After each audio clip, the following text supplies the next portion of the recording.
आगे रवाना है कोई पीछे रवाना, कोई आगे रवाना है कोई पीछे रवाना।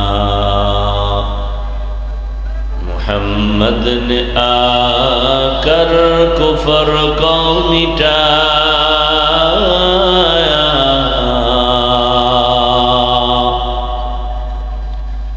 मोहम्मद ने आकर कुफर को मिटाया, कुफर को मिटाकर सदाकत बताया, कुफर को मिटाकर सदाकत बताया।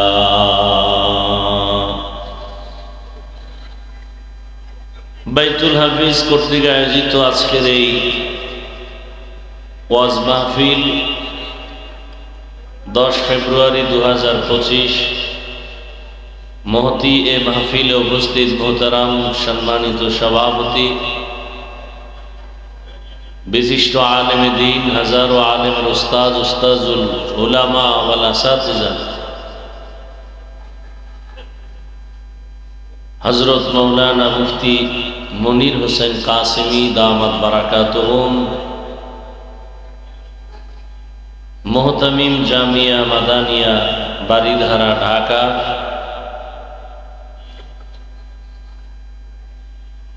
অত্যন্ত গুরুত্বপূর্ণ অল্প সময় দিক নির্দেশনামূলক আলোচনা রেখেছেন। উলামায়ে কেরামদের কথাগুলো সহি তরিকায় সকলকে আমল করার তৌফিক দান করেন। অন্যান্য অতিথিবৃন্দ, হযরত উলামায়ে কেরাম, দূর দূরান্ত থেকে আগত আল্লাহ পাকের আশিকিন, জাকিরিন, শাকিরিন, মুহিব্বিন, মুরিদ্দিয়ান আযম। আরে ভাই ইকো হয় কেন? রিভাব দাও।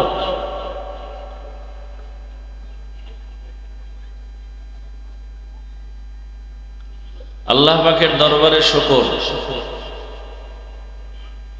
ওরা মিক্সার মেশিন নাই মানে কি পারে না এটা?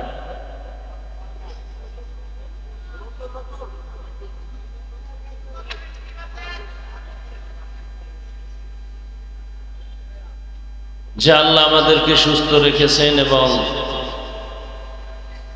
পৃথিবীর শ্রেষ্ঠ মজলিস, উলামায়ে আহলে হকের মজলিস, গুনাহ মাফের মজলিস, তওবা কবুলের মজলিসে আসা বসার তৌফিক দান করেছেন। নেয়ামতের শুকর আদায়ার্থে ঈমানের আওয়াজকে উঁচু করে এক আওয়াজে উচ্চ কণ্ঠে সকলেই কালিমাতুশ শুকর উচ্চারণ করি আলহামদুলিল্লাহ। তুমি ইকোটা বন্ধ করতে পারো না? ওখানে লেখা আছে না ইকোটা বন্ধ করো। রিপিট হয় কেন কথাটা বারবার?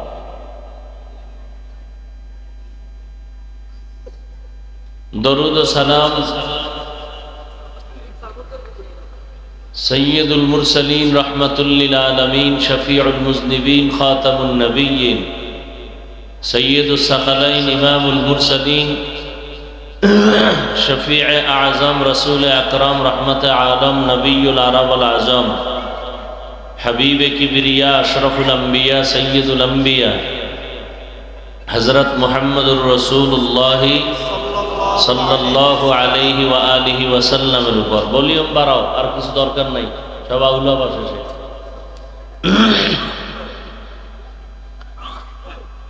উলামায়ে কেরামের আলোচনা যথেষ্ট পরিমাণ আলহামদুলিল্লাহ হয়েছে, আপনারাও শুনছেন।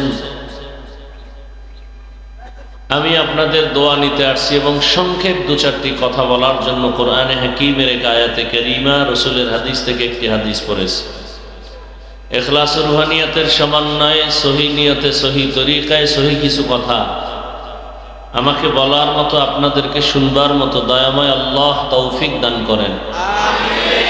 ওয়া আম্মা মান খাফা মাকামা রাব্বিহি ওয়া নাহান নাফসা আনিল হাওয়া ফাইন্নাল জান্নাতা হিয়াল মাওয়া। আল্লাহ বলেন, আমার আদালতে দাঁড়াইয়া হিসাব দেওয়ার ভয়ে দুনিয়াতে যারা গুনাহ থেকে নিজেকে বাঁচায় রাখবে, আল্লাহ তাদেরকে বিনা হিসাবে জান্নাত দিয়ে দিবেন। নবীজি বলেন, ইত্তাকিল মাহারিম তাকুন আবাদান নাস। হে দুনিয়ার উম্মত, তোমরা আল্লাহর নিষিদ্ধ জিনিস থেকে নিজেকে পরহেজ করো, বাঁচায় রাখো, তো আল্লাহ তোমার মর্যাদা মানুষের মাঝে বাড়ায় দিবে।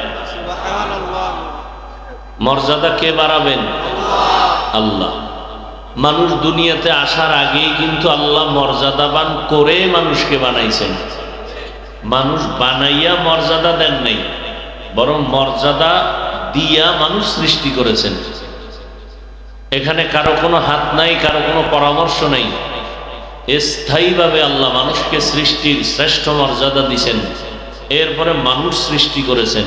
সিদ্ধান্ত আল্লাহ আগে নিছেন, নূরের সৃষ্টি ফেরেশতারা শ্রেষ্ঠ হবে না, আগুনের সৃষ্টি জিন শ্রেষ্ঠ হবে না, মাটির সৃষ্টি মানুষ যে আমি বানাবো তারা হবে সৃষ্টির শ্রেষ্ঠ। ঘোষণা কার? এই সিদ্ধান্ত কি স্থায়ী না অস্থায়ী? জানা থাকলে বলেন, আল্লাহর এই স্থায়ী সিদ্ধান্ত মানে নাই কে? কে মানে নাই? ইবলিস মানে না। কেন মানে নাই? গায়ের জোরে না, যুক্তির ব্যানারে। কিসের ব্যানারে?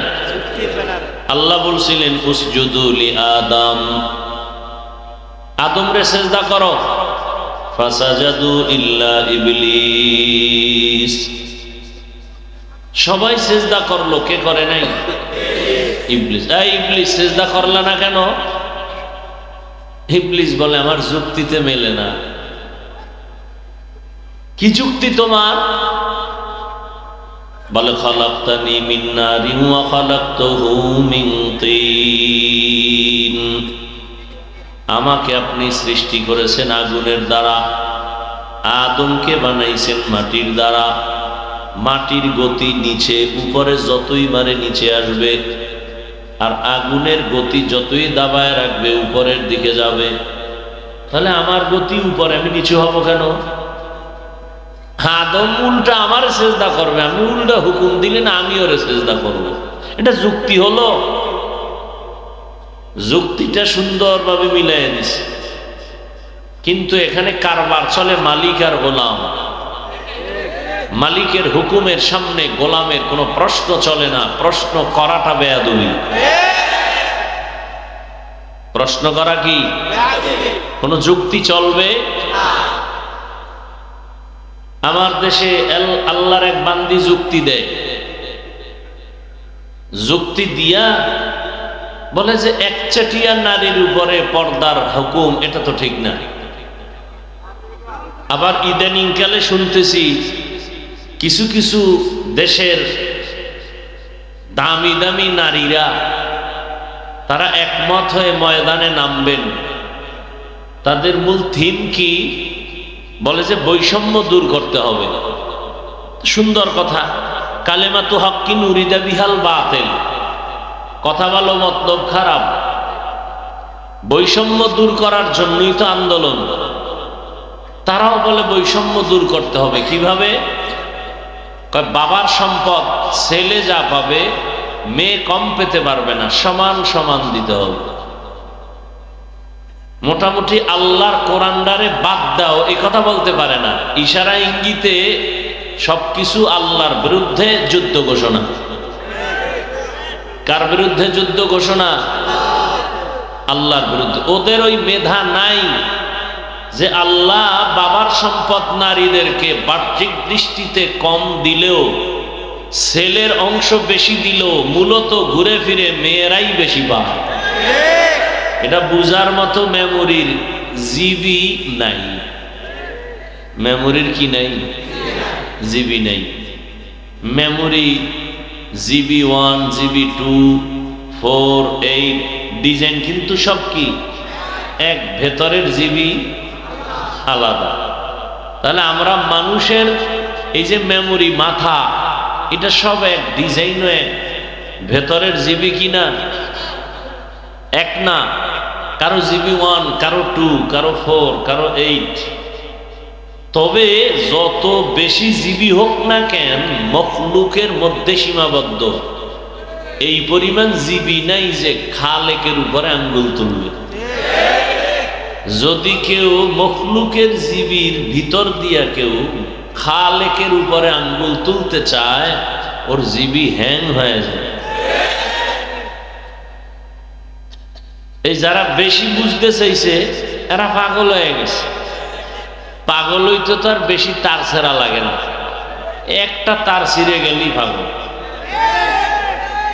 ওরে তারও ছেড়ে না, শুধু একটু মদ পান কইরা বউরে মা কয়।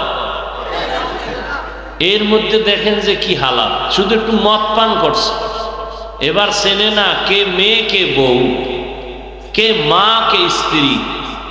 আপনাদের জানা মতে, শোনা মতে, আর যারা দেখছেন, মদ পান করে কেউ জিকির করে, মদ পান করার পরেই সে শুধু পাগল না, উলম্ব পাগল হয়ে যায়। আর দুনিয়ার হালাত এমন যে যত বড় ভিআইপি সে তত বড় মদখোর। দুনিয়ার লাইনে যে যত বড় ভিআইপি সে তত বড় সুদখোর। কত বড় ভয়ঙ্কর! জমিনে ক্ষেতের মধ্যে পোকায় ধরে না, কথা কন না কেন? এই কয়েকটা সুদখোরের নাম লিখে ওখানে ছাইড়ে দিলে আর পোকায় তো নয় ভয়ে। কোনো ধান খেতে পোকা আসবে না সুদখোরের নাম নিয়ে যদি ওখানে টানায় দেয়। বড় বড় সুদখোরের নাম দেখলে ওরা আসবে না, এরা এতটা ভয়ঙ্কর। তাহলে আল্লাহ রাব্বুল আলামিন মানুষকে সর্বোৎকৃষ্ট সম্মান দিছেন। ইবলিস বলে আমার যুক্তিতে ধরে না। আল্লাহ বলেন আমার আদালতে গোলাম হিসেবে কারো যুক্তি চলে না। ফাখরুজ, বের হয়ে যায় এখান থেকে। শুধু জাহান্নামী না, তুই চির জাহান্নামী। ইবলিস কয় জাহান্নামী যেহেতু হইলাম, অথচ তোমার কত আপন ছিলাম আমি। জমিনের একটা জায়গা বাদ ছিল না ইঞ্চি যেখানে আমি সেজদা দিই নাই তোমারে। আসমানে ইবাদত করেছি, আর তুমি আমারে জাহান্নামী বানায় দিলা, তাও চিরস্থায়ী। তাহলে আমিও আদা করে গেলাম, আমি একা যাব না। যেই আদমের কারণে আজ আমার এই পরিণাম, ওই আদম নিয়া জাহান্নামে যাব। আল্লাহ বলে দিলেন শুনে রাখ দুই কথা। এক কথা, তুই বুঝাইয়া বুঝাইয়া ছলে বলে কলে কৌশলে আমার আদমের সন্তানরে ধোঁকা দিবি, আর আমার আদম সন্তান যখন আল্লাহর কাছে তওবা করে বলবে ভুল করেছি মাফ করে দাও, তোর 80 বছরের মেহনত আমি 1 সেকেন্ডে ওই বান্দাকে মাফ করে দিব। আর এক কথা শুনে যা, আমার কিছু বনি আদম এমন থাকবে যে তাদেরকে তুই জাহান্নামী নিবি দূরের কথা, তাদেরকে ধোঁকা দেওয়ার জন্য তুই কাছেও যেতে পারবি না। এরকম মানুষ দুনিয়াতে থাকবে। তারা কারা? যাদের অন্তরে আল্লাহর ভয় থাকবে। এখন আমি যদি আপনাদের জিজ্ঞাসা করি, এই প্যান্ডেলে আপনারা কারা কারা আল্লাহকে ভয় করেন, যদি জিগাই, একজনও কি হাত উঠানো বাদ থাকবে?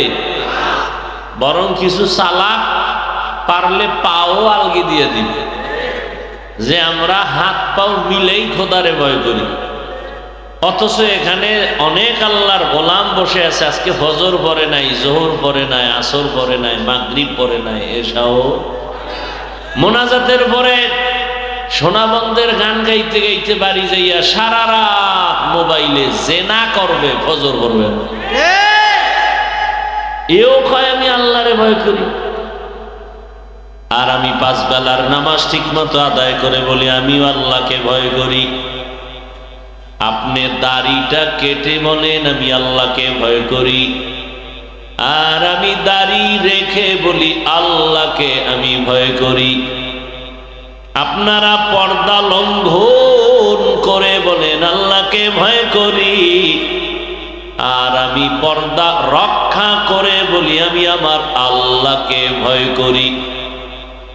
আপনি হারাম খাইয়া বলেন আল্লাহকে ভয় করি, আর আমি হালাল পন্থায় উপার্জন করে বলি আল্লাহকে ভয় করি।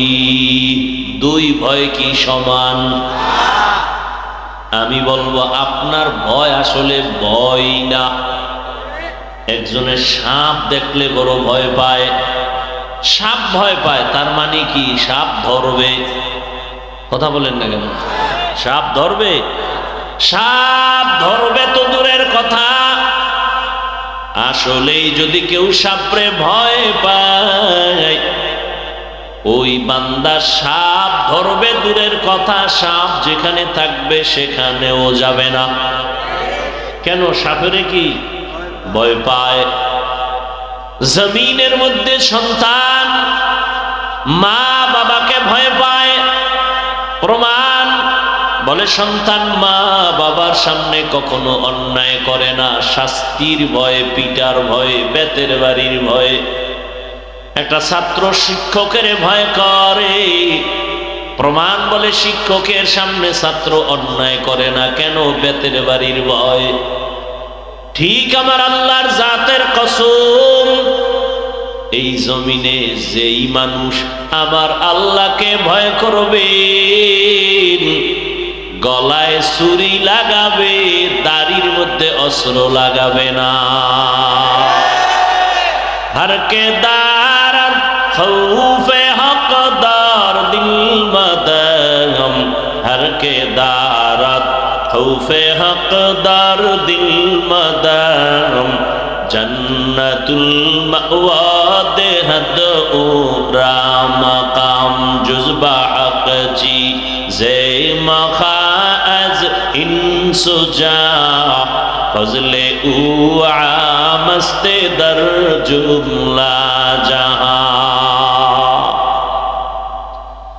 আল্লাহ তাআলা বলেন আমার আদালতে দাঁড়াইয়া হিসাব দেওয়ার ভয়। দুনিয়ার জমিনে যে নিজেকে গুনাহ থেকে বাঁচায় রাখবে, আমি আল্লাহ তাকে বিনা হিসাবে জান্নাত দান করব। আল্লাহর আদালতের ভয় কেন? আল্লাহর আদালত বড় ভয়ঙ্কর। কেমন ভয়ঙ্কর? যেই ভয়ঙ্করের কারণে রহমতের নবী পর্যন্ত কান্না করেন। আল্লাহর আদালতে দাঁড়ানোর ভয়। রহমতের নবীর হাতে গড়া সাহাবী জান্নাতের টিকিট পাইয়া সারা রাত নামাজে দাঁড়ায়া চোখের পানি ফেলে কান্না করেন। জাহান্নামের আযাবের ভয়। আম্মা জান আয়েশা রাদিয়াল্লাহু তাআলা আনহা মাঝে মাঝে বলেন, আমি দেখি আমার হুজরায় বসে রহমতের নবী গুনগুন করে কান্না করেন। আমি আয়েশা বড় ভয় পাই, না জানি কোনো বেয়াদবি হয়ে গেল আমার থেকে, কারণ আমার বয়স খুবই কম। আমি 6 বছর বয়স যখন আমার রহমতের নবীর সাথে আমার বিবাহ হয়েছে, যখন আমার বয়স 9 বছর তখন আমি রহমতের নবীর ঘরে গিয়া ঢুকলাম। আমার বয়স যখন 18 বছর তখন আমার মায়ার নবী রহমতের নবী জমিন থেকে বিদায় হয়ে গেলেন। হিসাবটা বুঝলে বলবেন আম্মা জান আয়েশা রাদিয়াল্লাহু তাআলা আনহা নবীর ঘর করলেন কত বছর? জোরে বলেন।